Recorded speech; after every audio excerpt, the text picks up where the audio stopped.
kulantii wacan wanaagsan daawadayaasha qiimiga qadarinta mudan oo ilaantii meel ka soo joogtaanba waa mar kale iyo barnaamijkii aad ugu barateen inuu idin ka soo baaho bartamaha Toronto magacay waa Maxamed Daahir Xasan daawadayaal ku maasantiin daawashada iyo waqtiga qaaliga ah bal hadaba daawadayaal iminkana ku soo dhawaada qaybtii labaad ee barnaamijkii hore aan ku soo gudbinay oo dhexmariyay dhalinyarada Soomaalida ee magaalada Toronto iyo ciidanka booliiska ee iyaguna magaalada Toronto ku soo dhawaada Superintendent Kelly Skinner oo hadalkeedii meesha ka sii wadata daawasho wacan. Recently, we just released our Know Your Rights campaign. I don't know if you guys are aware, it's knowyourrights.to. And we try to even keep it external from the Toronto Police Service so that the youth and people felt comfortable just going to the site. And there is a slew of information there. We did a series of videos about, and I think we'll talk a little bit when it comes to, if we're talking about carding and how it was, it stopped in 2017, January 1, how it's now illegal, and what your rights are when you're interacting with police. And part of our campaign, when we worked with youth to create these videos and to provide some education on your own rights, is to improve our interactions. And so part of that communication was external. These are your rights when you're in a traffic stop. These are your rights when your person is being searched, your car is being searched, your house is being searched. These are the rights that you have. These are the rights when you're just having a one-on-one conversation with an officer. So this website has all these videos, and it's really important to take a look. And another part of that communication plan was internally, because it's also a good reminder for all of our officers on how the laws have changed, why the laws have changed, and why we ended up where we are, and how to improve our relations and our interactions with the community. So I think that we're working towards it. We're trying to be better because we recognize that we're here, and we're having this discussion of trust because our actions and the actions of police officers in the past have led us here. So we understand that, and we're trying to be better. And we hope that you understand and you see that. Thank you. Can I just ask a quick question? I ask this question very respectfully because of the work that I've done going door to door in the community and meeting people face to face like that in such a grassroots way as an officer. When I meet and I go to the door and I meet these families, and oftentimes because it was during COVID, everybody was home, so it was actually quite a great way to meet a lot of people. The vast majority of people living in these neighborhoods are, and I mean like teenagers and kids and kids in school, are doing great things.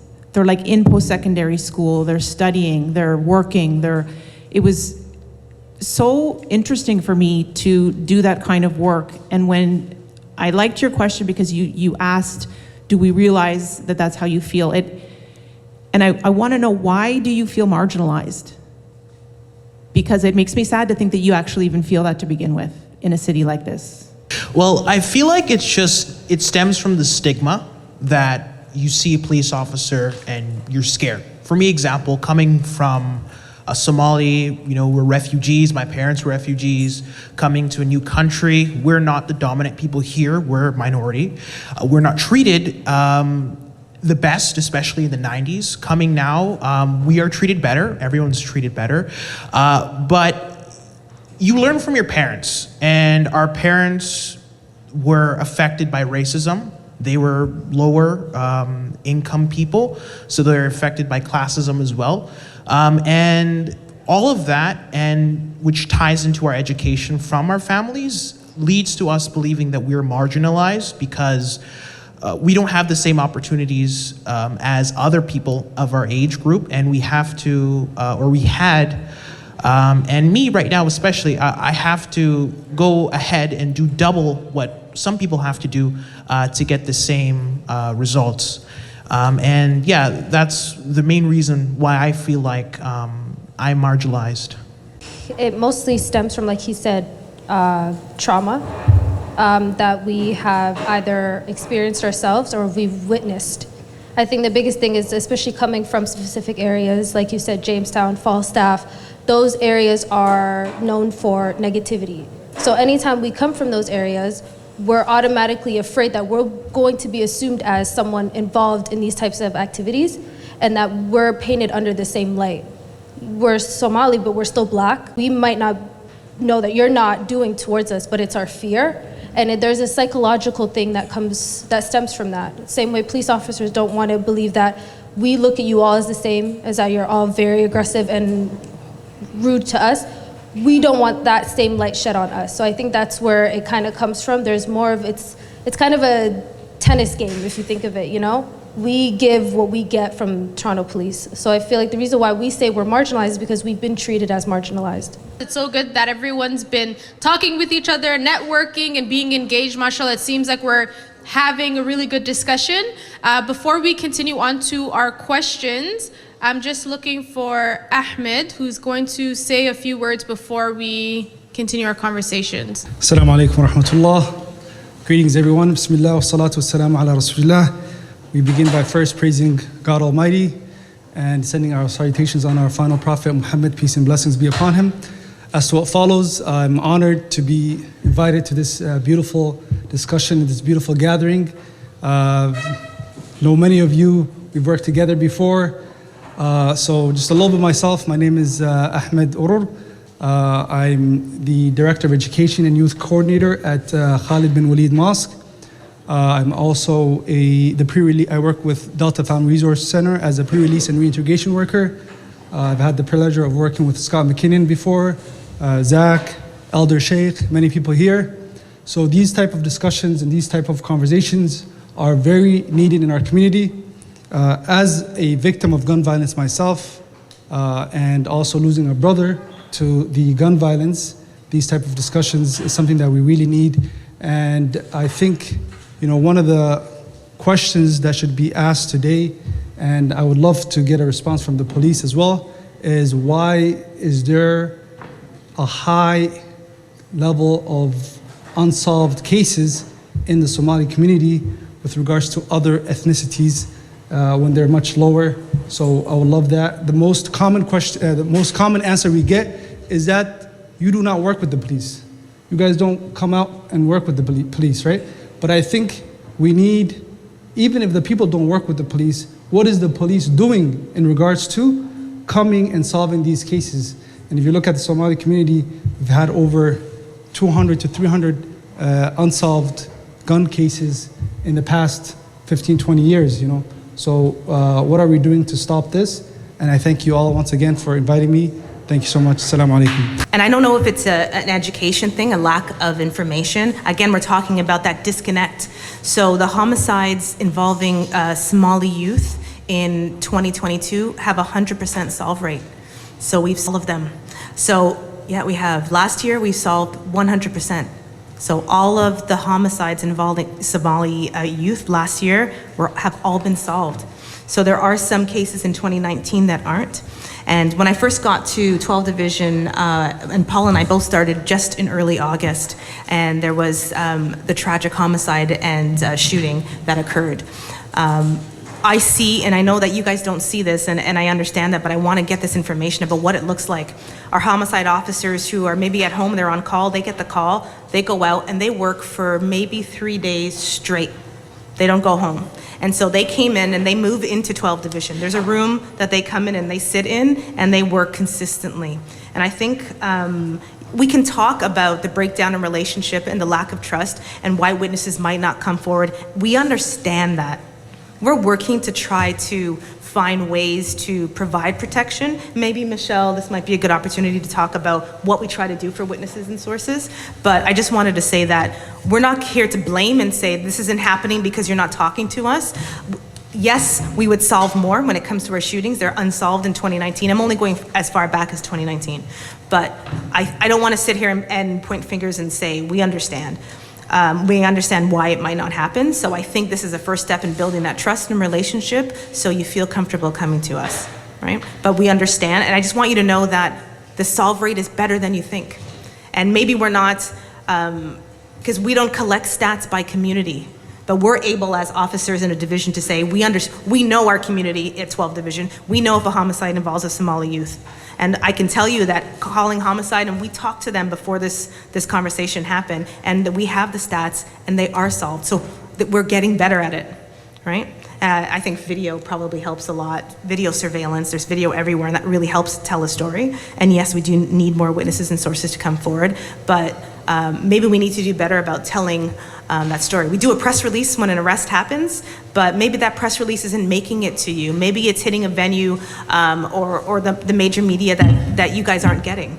So maybe, this press release needs to go specifically to Somali media, right? To say, we solved this homicide yet again. Today, I got an email about a homicide, was it this year? Yeah. When did it happen? That was 2019. So we got an email saying they got a conviction today and he got life in prison. And one of the victims was a Somali victim. So I don't know that information gets out there enough. We got it, and we're happy to see, because those sentences don't come down very often. But the homicide unit messages to all of us to let us know, thank you for all your work. We got this conviction in court today. So yes, we communicate internally, but I think we have to improve how we're communicating this information externally. So I think this is a good step in kind of teaching us or guiding us on how to better communicate our wins and our successes. Yeah, no, thank you for that response, Kelly. Ahmed, as you mentioned, we've worked together and we've had many of these conversations related to that specific question. I'd also like to add, in terms of transparency and trust building, kudos to you for sharing that. But there's also another side of the fence when it comes to shootings, right? There's victims, right? And that's something that the community, I don't want to speak for them, but it also should be a part of the conversation, right? What is the Toronto Police Service doing in terms of how are they supporting victims of shootings, right? When shootings do occur to young people in the community or folks in general in the community, how are those families being supported? How are they, providing supports? And I know the city's doing incredible work, but this goes back to a lot of what the city of Toronto has spoken to about the Toronto Police about police reform. I know that's a lot of the conversation with the incoming chief, Myron Demku, who will be starting in December. But so I really encourage us to have conversations on what that would mean in terms of how do we support shooting victims as well. I know you do a lot of good work already, but hopefully nudging that work forward. Thank you. My second question, which is, it's going to ask how the Toronto Police Service deals with an emergency when it happens, because before we can investigate why an emergency happened, we need to be there. The police needs to be there. And the faster that they are there, the better chances there are for a safer and a more positive outcome. So what are ways that the TPS can help lessen wait times when called for an emergency? Have there been a thought of creating a system to monitor call responses within low income areas? Thank you very much for the question. This type of question actually was brought early to our attention when Roseanne first reached out to us and said that we were going to have this type of meeting. And I'm glad that it was brought to our attention because it caused me to evaluate the call response times in 12 Division. It was one of the first things I did when I arrived there because of your input, so I appreciate that. What I think I'll start with by answering is just explaining what happens if you pick up the call, and unfortunately, hopefully, I know some in this room probably have had to pick up the phone and do this, but if you have, just explain what happens when you do call, say, 911. Because some people don't probably know the process, and it's important for everyone to understand. So if you call 911, the first thing when it gets answered, it's going to be answered by what we call as a call taker. That person's job is to answer the 911 calls and to determine where that call needs to go, okay? So that first, they decide if it's a police matter, if it's a shooting, obviously everyone's gonna be coming, not just the police, but also paramedic services and fire, et cetera. But they'll transfer it over to say to the police.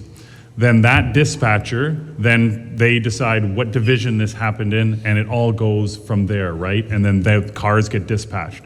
So I only say that because some people think when you're picking and calling 911 that you're literally calling almost the division and cars are getting dispatched right away. There is a slight delay for those things to take place. So I do appreciate, and I've had to call 911 myself in times, that it does seem it can be a long time. So when I evaluated these call response times, and what I did was I just viewed our response to violent crimes against Somalian youth, that is shootings and homicides. And what I found was, because initially, and I don't know where it came from, there was talk about us possibly taking 20 minutes to get to a call. And from what I reviewed, that isn't accurate. And in fact, our call time is pretty well right on what there are standards that are to be met, and our call response time in terms of Somalian youth is right on what they should be. Would we like to improve them? Of course, we would like to improve them. But right now, just to give you some perspective as well, the officers on the street, we are about 700 officers less than we had 15 years ago. That's a significant. There's lots of corporations that aren't even that big, and that's how many we've lost. So the officers who you see typically going by in the cars and responding to calls, they're going call to call to call. As soon as they clear a call, they're going to another one. So sometimes we get lucky. You know, sometimes there's a shooting and we happen to have an officer around the corner or an officer right there. And other times we have to get dispatched and go, and it can take some time. So, you know, we do our best. I can tell you from experience, and I think everyone at this table would agree, especially when it's a shooting or something, we are getting there as quickly as possible. We don't know who the victim is. It doesn't make a difference to us. We want to ensure that public safety and stop the violence and tend to the victim, and that's the most important thing.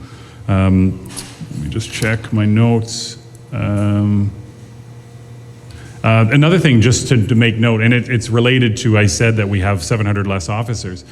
Lots of people don't know that in Toronto, we have the lowest population of police officers to the general population than any other city. So for instance, in Chicago, there are three times as many police officers, three times as many police officers per resident. We are the lowest in Canada for a big city in number of police officers per population. So we try our best. We have GPS in cars. We have the latest technology to ensure that our officers are in the right locations and getting them as quickly as possible. But, you know, the reality is that sometimes we aren't right around the corner. It can take us some time. I hope that answers the question somewhat. If you have a follow-up, I'd be glad to take it. I'll also add too that I think everyone is feeling the pinch, not just law enforcement and policing, but we don't have the people, and we're having a lack of people who actually want to join the police service, so we're struggling. And that's another thing that we'll try to pitch is join the service. The best change happens from within. I knew that. That was told to me 25 years ago, and I would like to think that I've had a positive impact, being Black, being female. So I think that the best change happens when you're inside, and you can make that change. So that's my pitch for recruiting. I'll say that. But I also will say that we understand that we have to do more with less, like a lot of people, like schools, like the city. We're trying to do more with less. So we're doing research to see how we can improve our response times.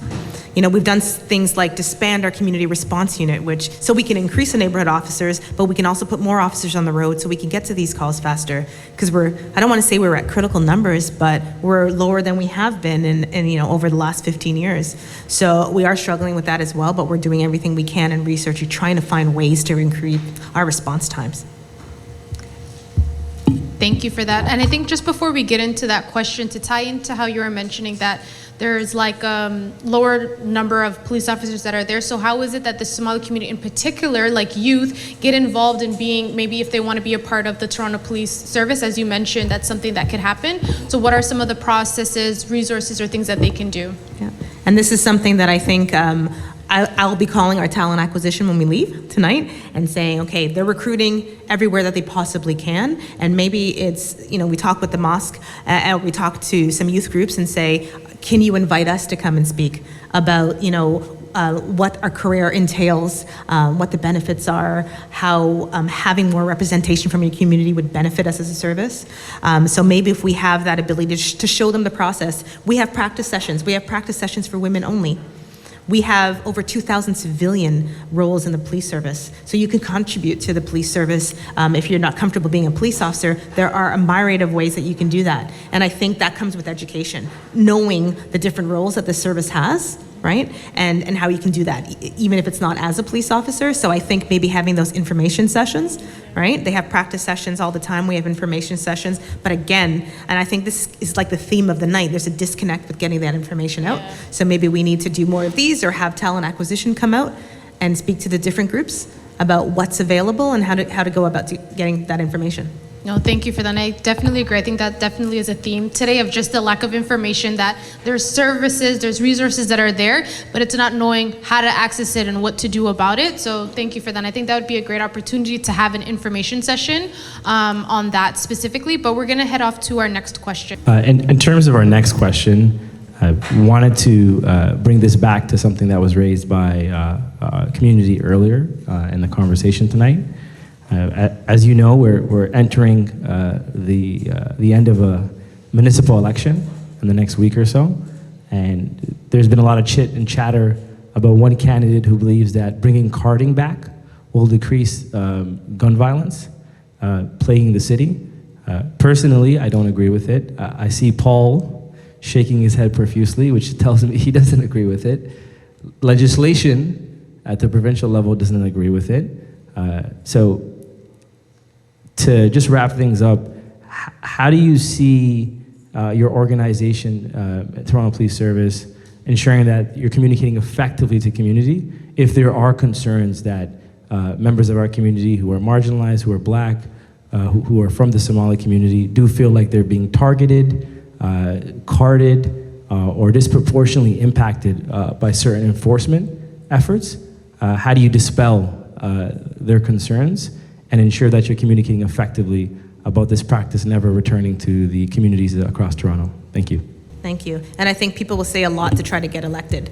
I mean, the government, they've legislated that it's banned. Carding was absolutely banned January 1st, 2017. And I think I'm on the PACER committee, and part of that committee's recommendations were, okay, we need to, not only is it banned, I think they actually helped, I wasn't a part of the committee back then, but I think they actually helped form what that legislation was gonna look like. Based on the work that they were doing. So how do we communicate that information? And that's a big part too of the Know Your Rights campaign. The first video goes back to when this actually happened and talking about why it was banned, what it is, what it looks like, and what interactions with police are supposed to look like today. Right? The obligations that police have when they interact with you, the questions that you can ask them, and that and there are certain situations where you have the ability to walk away if you don't want to interact. Right? There's some situations where you have to, but there's some situations where you don't have to and you can walk away. And you have that right. And I think that's what that campaign really pushes. And we're trying to do it in a way that was really, was easy for everyone to understand, right? And we ask that you share that information with your groups and with your people if you need to. Yeah, I was shaking my head because it makes me angry even hearing that, right? It's not coming back. It's long gone. We realized that it wasn't effective, and then for the few people it caught, it wrecked communities, right? And wrecked the perception of the trust with police. So it's not coming back. That's the main thing.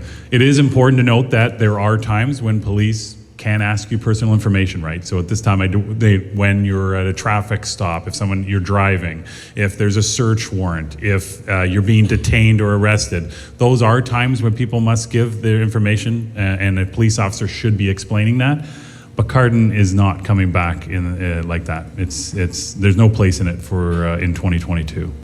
I think what we've been discussing most of the time is not being heard by Toronto Police, and I know you've stated that you're hearing us and that you're effectively trying to change it and find ways for us to be heard.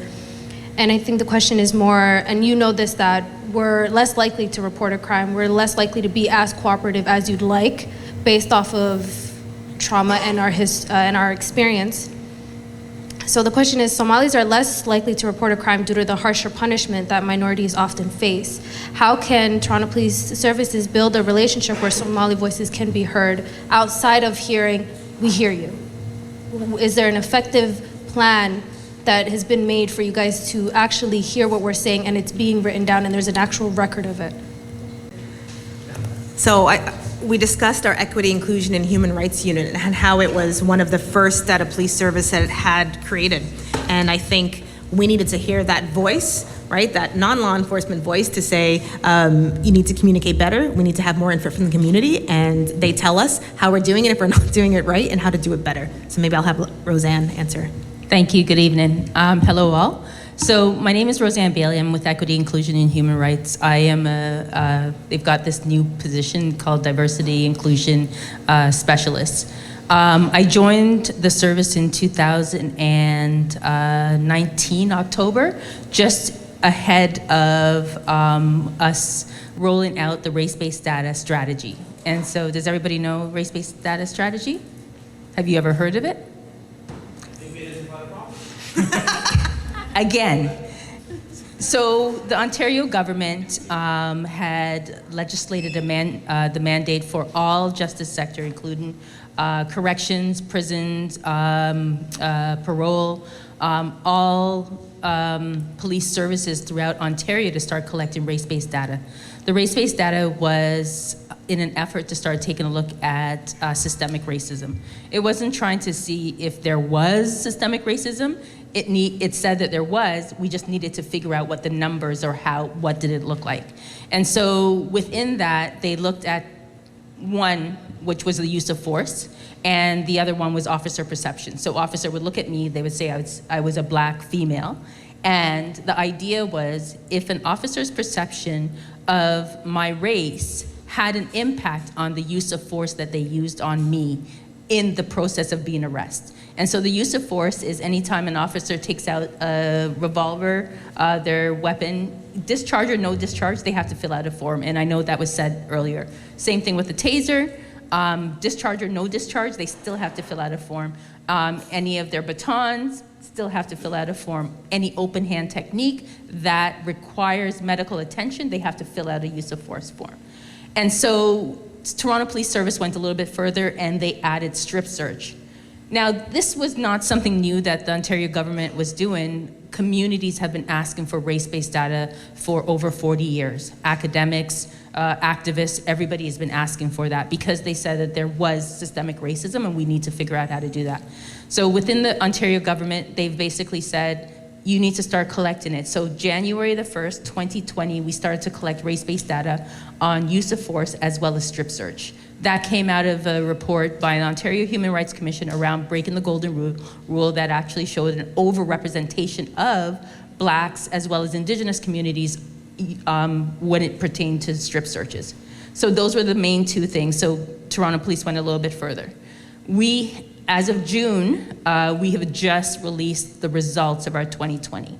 And so that was the two interactions. However, as of 2021, we started to look at other interactions, including mental health apprehension, child apprehension, as well as traffic stops. So it's not a project, it really is here, life after. And so we have a number of town halls that we did at the very beginning to inform communities. We did some with Medenta, and we clearly didn't do that with everybody in this room. But we have a number of community town halls that we are, within the next 2 months, are asking members to come out so that we can actually talk about the findings. The findings actually talk about how the service has used use of force and strip search and what those numbers look like. This just gives us a baseline, and from there we can say, if our number is this, then how do we reduce it by 25%?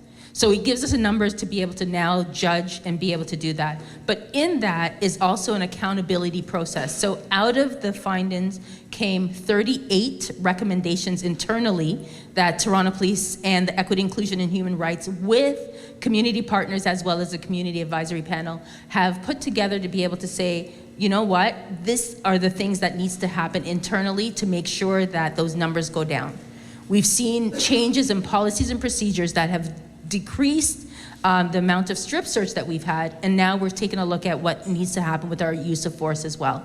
So part of that is we want to have, at the town halls, we want to have conversation with communities. We know that your lived experiences are not by numbers. You know, you're living this experience. You're not kind of like, I don't want to know what the numbers look like because I know what it feels like. And so we understand that, but we also have a few mechanisms that we've identified internally, and we want to hear from you if there's additional things that we need to actually do in order to make those changes internally. So as I said, it's something that is accountable. We're holding the service accountable. We have to actually report back to community to say, here's what the findings are. And every single police service has to do the same thing. However, Toronto Police has been the only one who's actually been able to engage with community and say, from the very beginning, this is what we've been doing. Community has said, we want to be we want to hear, and we want to hear from you, and we want to have a say into that. So part of that accountability, part of that being able to have these discussions and the transparency part is very, very vital in terms of being able to say, we know harm is done. We know harm is being done. And there is an accountability process for all of our service members, but we also are allowing community to be able to hold us accountable through the release of this data. Part of the anti-racism data standard from the government is that we cannot use this data to racialize or to stigmatize communities. So we can't say Jane and Finch is this, or we can't use, Chathui is this. We can't use that. It's against the law for us to be able to do that. And so what we're doing is having conversations and taking a look at how we're analyzing the data and being able to be transparent and say, this is how we've done it. So is it that it's the new recruits because of their inexperience that's happening? Is it the day of night? Are we looking at which areas? So if Jane and Finch's, for example, has more Black people, is it that there are more people that are being use of force there? And we're not seeing that correlation. And so the data gives a little bit of a different story, and we want to be able to have that conversation. So I know that's a bit long-winded, but I hope that helps. So we're just going to turn it over to the next question. What percentage of Toronto police officers on patrol are actually from the neighborhoods they patrol? For example, a Somali police officer in a Somali dense neighborhood. That's a very tough question. I'll be honest, because I had a conversation on the break with a gentleman here, and I found out tonight that Ottawa has more Somali police officers than we do. And so I'm like, but why? Like, why is that? There's a reason, right? So we need to find out what that reason is. We don't have very many here in Toronto. So clearly, we have not been making the correct inroads with the community because we don't have the people coming. And, I have never worked in our talent acquisition, our employment section, but I know that the talk there is that we're going out to the communities and we're really working hard. But then something's amiss. If something's going on, right? And why? Why Ottawa? So this has really piqued my interest tonight. And if I know, but I'm serious. If anybody here has been from Ottawa and goes, this is the reason, or has their clues, I'd love to hear it. Sorry, representation matters. So maybe they've done a little bit more work. So obviously we'll be calling off, our talent acquisition and say, what are you guys doing? Help us, right? And we need to do that. And we've done that for other services, right? I think we have more Somalian civilian members. I know when I worked in a unit where we did wiretapping and we need translation work, we fought and worked we went to workshops, we had presentations, and we did that with civilians. So I don't know that what that work has been done. I can't speak for them, but I might suggest to them that they call Ottawa and find out what they're doing. But I think maybe having them come out like we do for everything else and talk about recruiting, like we mentioned earlier, is probably a really good idea. And hopefully we have more of a response. So we have, as Equity, Inclusion, and Human Rights, we have taken a look at not only the recruitment process, but the ways in which our standards, our tests, and what are the things that we need to do to actually make accessible the service for all communities. I know that a lot of people have reached out to me and said, hey, I'm interested. And what I normally do is connect them to a recruit officer, a Black recruit officer. And the recruit officer goes through the process with them of all the things that they need to do in order to be able to say, okay, let me look at your resume. Here are the things that you need to do even before you apply to be able to set yourself up. And so I know we floated around the conversation around bringing talent acquisition to be able to have conversations. Reach out to me. So I have my card. We can do that. That's very, very easy. And include in not just police officers, as we said, but civilian roles as well. Like even coming on as clerk are ways that you get in. Some people have also continued their education and built their education and then moved up in the service that way. Some people came on as 911 call takers, and those are ways. If you can type 60 words a minute, that's a minimum that they're asking for. So practice, but they give you ideas in regards to what you need to do to build that. Thank you for that, Roseanne. We're gonna take our last question, and then we're gonna just open it up to informal dialogue where everyone can just mingle and ask any questions, but this is our last question of the night. So this question was asked by one of the members of the audience, And their question was in regards to they're a new Somali Canadian. They came from the country fairly new here, and this is their experience. They were pulled over, and because English is not their first language, they were received a ticket. And they said that they could sense that the body language from the police officer was in the sense of taking advantage of them because it's not their first language, and they didn't try to make the effort to try to hear them out, receive the ticket, and were on their way. And he said that it's not just him that experienced this, but it was many new Canadians that came from Somalia that experienced this as well. So what would they do if they were to experience this type of bias or arrogance towards them? So I think I always try not to speak for experiences that other officers, this happened and this happened, because I wasn't there. I can only ever talk about what I would do in a certain situation.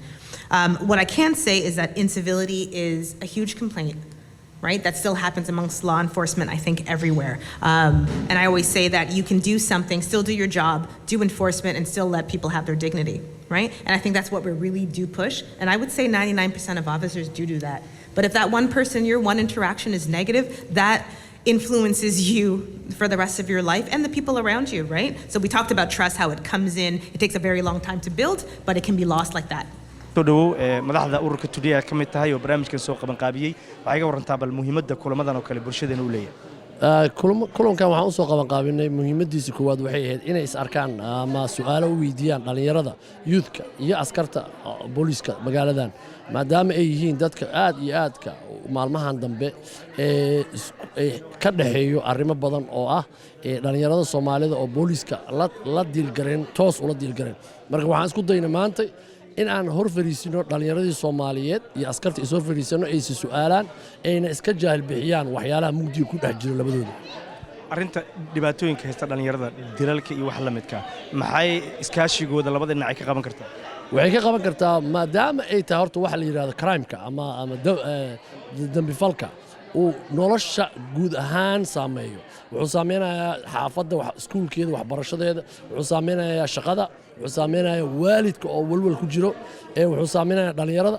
maadaama waxaasoo dhan ay ka dambayso dambiyada dhaco waxaa mas'uul ah booliska marka haddii booliska dhalinyarada wada shaqeeyaan waxaa dhici karto inay dambiyadaas yaraadaan haddii dambiyadaas yaraadaanna inay dhalinyarada horumar gaaraan xagga iskuulka xagga shaqada ay waalidkana madaxooda dego ay walwalka badan ka baxaan maadaama waalidku walwal badan haayo markuu wiilka soo daaho ama gabadha soo daahdo arrimahaas bay keenaysaa waa tahay ka gadaalna waxaan fursad u helnay inaan su'aalo ku weydiino dadkii halka iyagu ka qayb galayay gaar ahaan dadkii soo qaban qaabiyay annagoo af Soomaali ku weydiinay su'aalo dhalinyaradii iyagu Soomaalida ahayd oo halka isugu yimid bal aan soo dhaweeyo Huda Ali oo iyadoo kamid ah dadkii su'aalaha weydiinayay ku soo dhawo barnaamijka waa mahadsantahay waa ku dhawahay barnaamijka sidoo kale aan soo dhaweeyo Caasha Daahir oo iyadoo ahayd gabadhii xiriirinaysay barnaamijka oo isku xireysay ama waxa loo yaqaan MC-ga afka qalaad ayadana aan soo dhaweeyo Caasha ku soo dhawo barnaamijka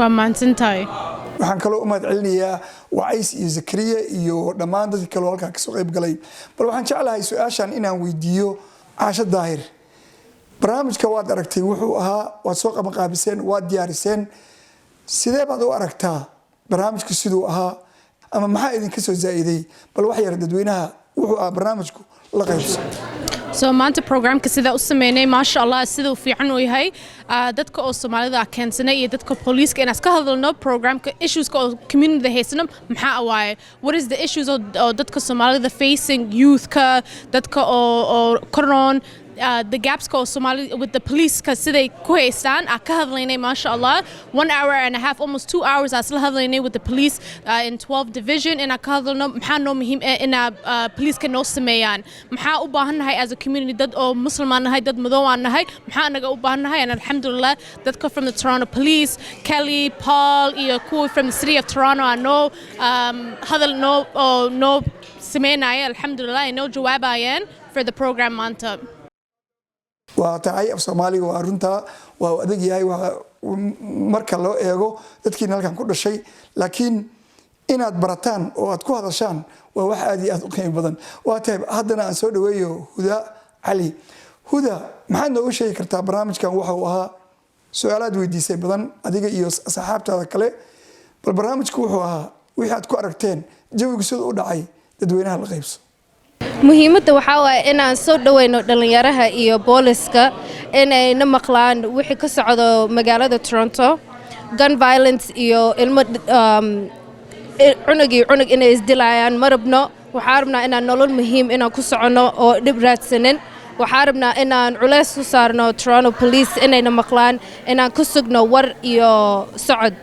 waa maasha Allah aad iyo aad baad u wanaagsan tahay Soomaaliga inuu u fiican yahay aan ku celiyo bal caasho daahir maxaad u soo jeedinaysaa dadka daawanaya barnaamijka oo aad ku oran lahayd gaar ahaan dadka aan u helin fursad inay halkan yimaadaan Soomaalida maxaad ku oran lahayd dadka oo meeshaan jooginin waxaan u sheegi karaa is inshallah in la soo baxo dadka the Toronto Police siday noo dhahayeen way joogaan way noo baahannahay in la hadalno meetings la sameeyo.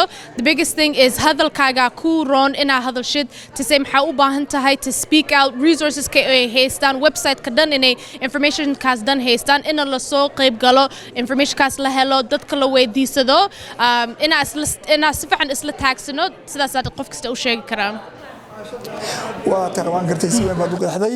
waxaan kaloo jeclaan lahaa inaan hudo weydiiyo idana su'aal kale maxay noqon doontaa tallaabada idinku xigta maxaad ka rajaynaysaan barnaamijkan maanta si wanaagsan baa loo wada hadlay yani waxyaabo badan baa isla meel dhigay laakiin faanoli fara kuma qodna ayaa Soomaalidu tiraahdaa weli hawshu way socotaa wayna badan tahay waa maxay tallaabada idinku xigta oo aad higsanaysaan oo jeceshihiin inaad qabataan haddaad tihiin dhalinyarada barnaamijka maanta daadiinaysay tallaabada hadda waxaa ku sugaynaa inaan war ka daba socdo Toronto Police hadaan wax ka sugno oon wax maqlin anaka culayska saarina waa ku sii saarina ana waxaan ka imaanay nolol oo raaxo laakiin dagaal ka imaaday inta waxaan u nimaanay inaan nolol fiican iyo education wax la barto ma ahan inaan u nimaanay dagaal iyo oohin iyo dad naga dimanayo.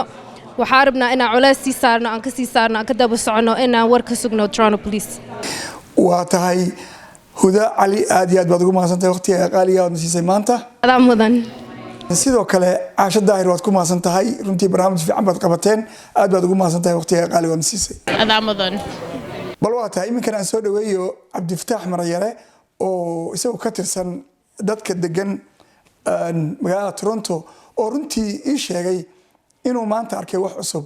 Cabdifataax soo dhawow maxaad oran lahayd maxaad maanta barnaamijka sida u dhacay qabanqaabadii dhalinyarada hogaamintooda maanta aan aragnay iyo su'aalaha ay weydiinayeen iyo sidii wax u socdeen dad badan aad bay ugu riyaaqeen maxaad oran lahayd Bakri Mohammed Dahir Hussein kulwan salaamaya for the first time intaan Toronto deganaa noloshayda maanta waxaan imid meel aniga aan ku qasbanaaday inaan aamusnaado waa af dheerahay waa af weynahay for the first time was wise you see this amazing young people Toronto waxaan nasiib u helnay finally dadkii Soomaalida matal lahaa our youth I've been saying this young people they really deserve inaan macnaha siino credit ay leeyihiin waxaan u baahannahay waalidiinta Soomaaliyeed inay ogaadaan waxa la gaaray iyo community-ga Soomaalida kulligeenba waxaan la gaaray waqtigii oo macnaha nala hogaamin lahaa community-ga la hogaamin lahaa community-ga waxa heshay hogaankii ugu fiicnaa intaan Canada joogay maantii runtii macnaha sida aan farxadda aan meeshan ka dareemay iyo reenreenka aan ka dareemay ilaahay unbaa og waxaan helnay dad yar oo waddankan ku dhashay ku koray wax ku bartay caqligoodana uu adduunka dhan ka weyn yahay marka waxaan helnay dad yar macnaha oo yar oo macnaha oo dhalinyaro ah oo runtii systemka oo dhibka nagu haayo ama waxa annaga aan tirsanayno oo runtii si saxa u maaragtay falanqeynayo oo macnaha dadkii la rabay in saxa loola hadlane oo la hadlaayo soo marka aniga personally waxaan u soo istaagay hadda marka waraysiga in aan dhaho adeer magaca caasho huda wacays iyo zaak afartooda maasha allah kulli community horta waa inaan u duceyno community-gana waa inaan ogaano these are the most beautiful people that we have thus far waxaan u baahannahay community-geena inaan ogolaano dhallinyaradeenna inay na hogaamiyaan hogaanka inay gacanta ku dhigaan because maanta waxa inta ka dhacay it was a testimonial aniga aabbo oo 5 ilmo dhalanahay runtii these young people they made me very proud I've never been proud. Wallahi, like today I get proud. So marka I'm very proud of you. Even su'aal aan rabay inaan macnaha tuuro anoo markaas cusub waa la qabtay then one ogaaday waa isdejiyay. Why? Because waxaan arkay powerful people arkay. So these are amazing people, mashallah. Community-ga hala ogaado guriga dhalinyarada idin fadhiso guriga caruurtiina inay yihiin runtii not tomorrow's leaders but today leaders. waa inaan ogaano community-geena hoggaankeeda wuxuu gacanta u galay dadkii istaahilay. I'm proud of you there. kulligeen proud of you there.